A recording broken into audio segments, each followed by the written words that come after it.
Guys, hello. Musta na kayo dyan lahat, man? Yeah. Hello, musta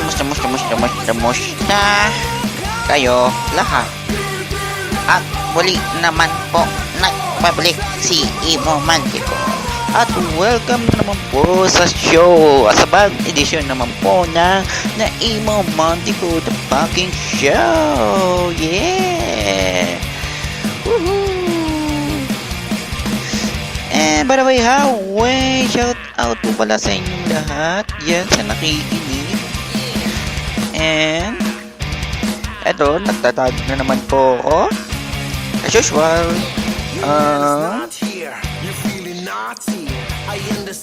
Let's see. Sino kayo Pelicator? Well, anyway, shout out po muna dyan sa mga nakikinig po ngayon. Yan, sa mga napapaheadbag pa rin sa aking nakaraang top 10. Yeah. Na medyo nahirapan po ako. At only Arabian Ceramics Boys lamang po ang nakakaintindi po nito. Well, oops, sorry. Na lintek na trabaho kong yan.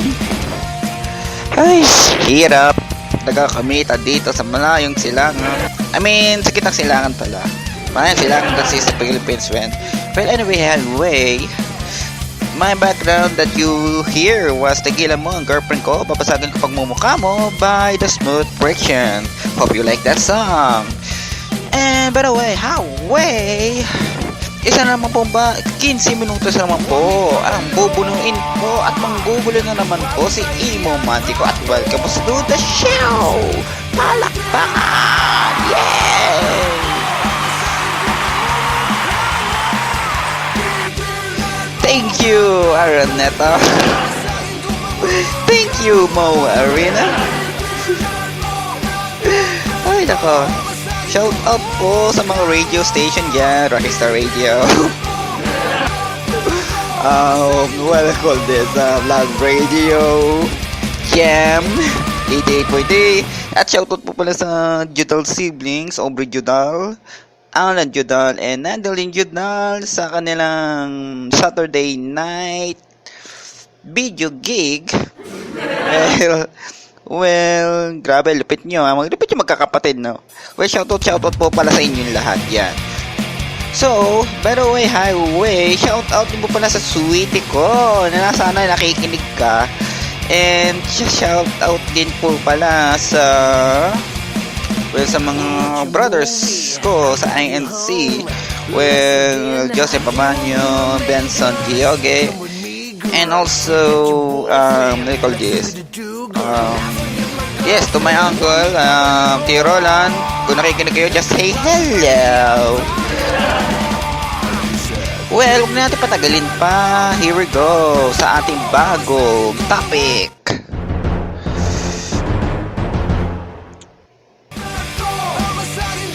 Top 10 Rock Chicks.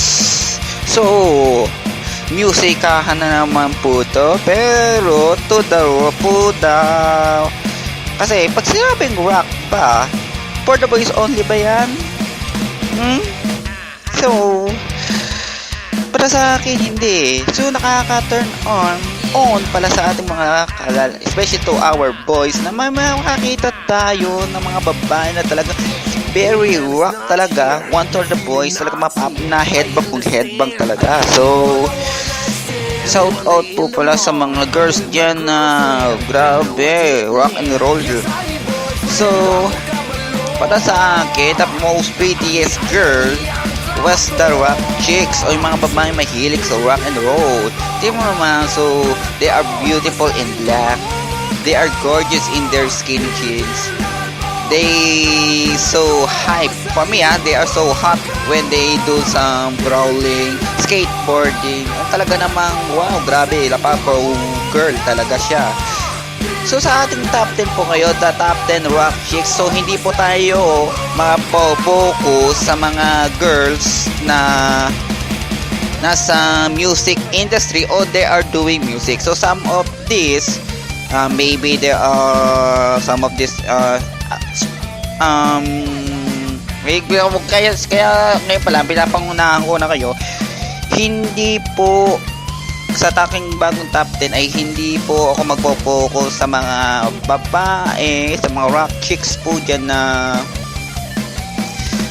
what do you call this, na nasa band. Pero mostly of my top 10 was on the band. Kung hindi po sila vocalist, was the bassist, or some of them are actresses. So here we go, huwag natin patanggalin pa. Simulan na natin ang ating top 10.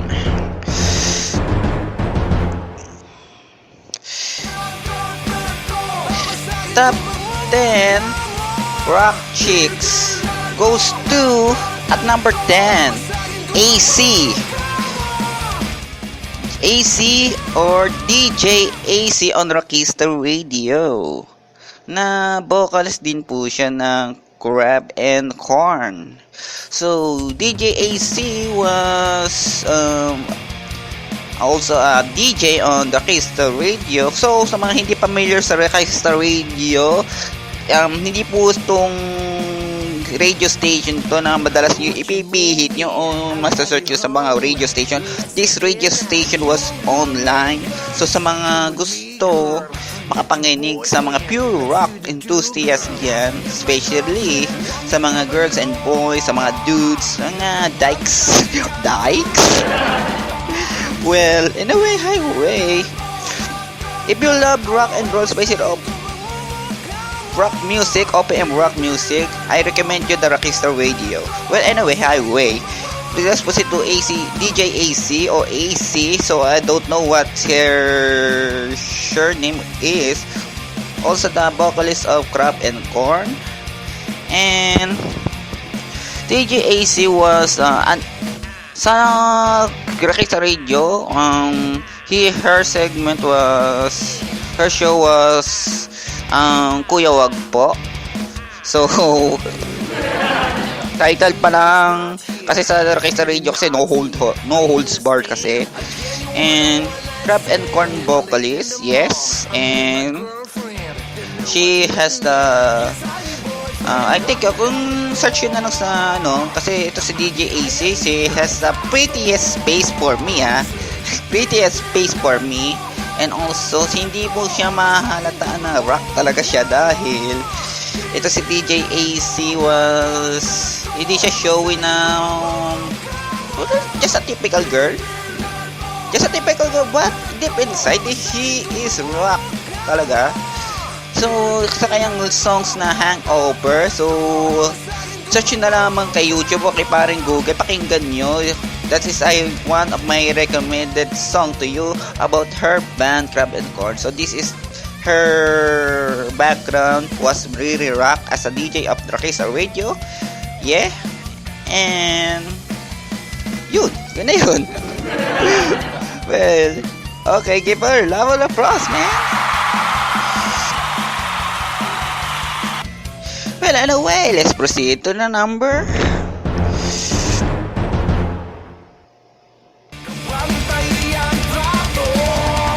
Let's proceed to the number 9. At the number 9, Michelle Baay, vocalist of Monster 88. Well, who is the fans here of the Monster 88? So, very much attractive kasi Michelle Baay was a vocalist of Monster 88. Paulit-ulit na lang mong tayo. And she, ano ba yun? Sino ba hindi maalindog sa kanyang boses? Especially when her sang the song, her single, the debut single. Correct me bro. If the single, their single first single of Monster 88 was what yan? The Blanco, ano ba title do? Makakalimutin na yata ako mga drang ba? Michelle ba? Ay, ano ba yung ano? Nasa dulo ng dilo. Torete, yes, Torete. One of my favorite song talaga yon. So, Michelle ba? I was married to Led Tuyay, the lead guitarist of Kamikaze. So, grabe, kung may kaanak sila, kung meron sila, kung sakali mabiyayaan sila, ewan ko lang kung may anak na sila ng dalawa ni Led Tuyay, correct me if I'm wrong. Kung I have any information about Michelle Baay, vocalist of Monster 88, if she have already killed it to Led Tuyay, just inform me. I wanted to know. And Michelle, and siguro kapag nagkaanak sila, malamang siguro rock talaga, syempre. Well, yeah. Well, okay, here we go. Let's proceed to number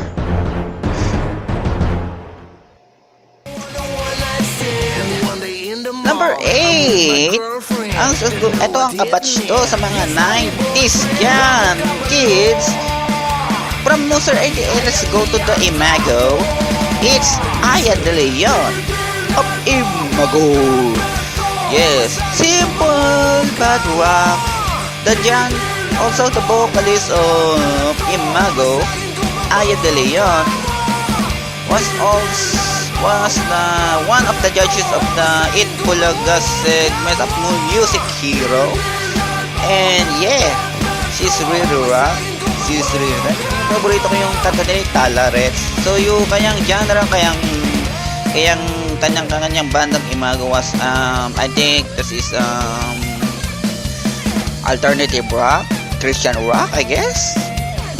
So yun. Well, anyway, mauubusan naman tayo ng oras, lintik na yung pagla-live na yun. Hindi ko pa kasi na-upgrade to. Proceed na lamang tayo sa number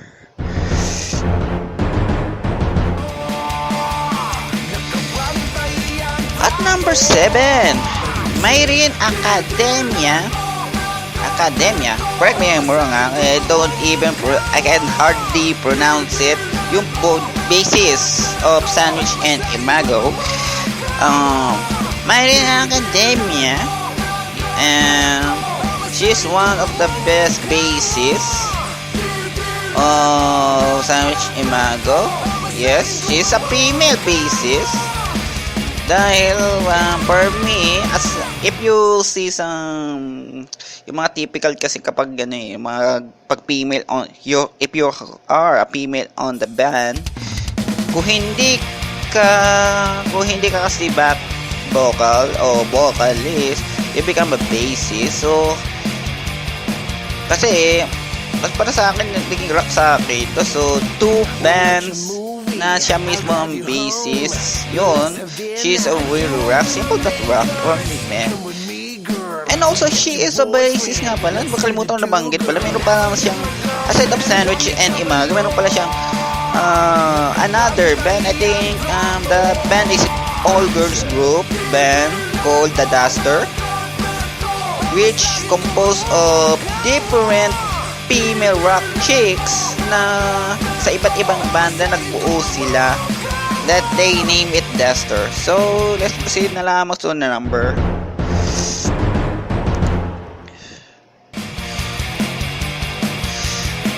number 6, at wala na naman tayong oras, mabilisan na lamang po to. Laylay Lim of Overdub, bassist of Urban Dub, that na married na po siya ngayon at nagretiro na po. Simula po na-disband na po yung Urban Dub. So sa mga Urban Dub fans po dyan, let's pray and wish that they reunite again to have some reunion concert. And so gusto ko mapahaba, tapos wala na naman po tayong oras.